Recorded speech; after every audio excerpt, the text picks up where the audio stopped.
భారత మాజీ leg spinner Laxman Sivaramakrishnan social media వేదికగా చేసిన వ్యాఖ్యలు హాట్ టాపిక్గా మారాయి.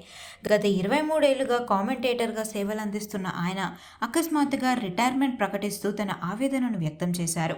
నల్లగా ఉండడం వల్లే తాను వివక్షకు గురయ్యానని, అందుకే తనను మ్యాచ్ ప్రెజెంటర్గా టాస్ వేసే సమయంలో అవకాశాలు ఇవ్వలేదంటూ ఆరోపిస్తున్నారు. రవిశాస్త్రి కోచ్గా ఉన్న సమయంలో కూడా కొత్తగా వచ్చిన వారికి అవకాశాలు ఇచ్చారని, సీనియర్ అయిన తనను మాత్రం పట్టించుకోలేదని ఆయన పేర్కొన్నారు. 2 ఏళ్లుగా కామెంటరీకి దూరంగా ఉన్నాను. బీసీసీఐ కామెంటరీకి రిటైర్మెంట్ ప్రకటిస్తున్నా. ముంబై మాఫియా నన్ను తీవ్రంగా వేధించింది.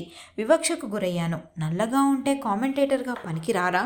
2 ఏళ్లుగా గోల్ఫ్ మీద దృష్టి పెట్టాను.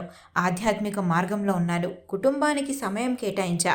ఎదురైనవి చాలు. అందుకే క్రికెట్ని, కామెంటరీని వదిలేస్తున్నానంటూ ఆయన చెప్పుకొచ్చారు. 1983లో అతి చిన్న వయసులో టెస్ట్ అరంగేట్రం చేసి రికార్డు సృష్టించిన శివరామకృష్ణన్ 1985 వరల్డ్ ఛాంపియన్షిప్లో భారత్ విజేతగా నిలవడంలో కీలక పాత్ర పోషించారు.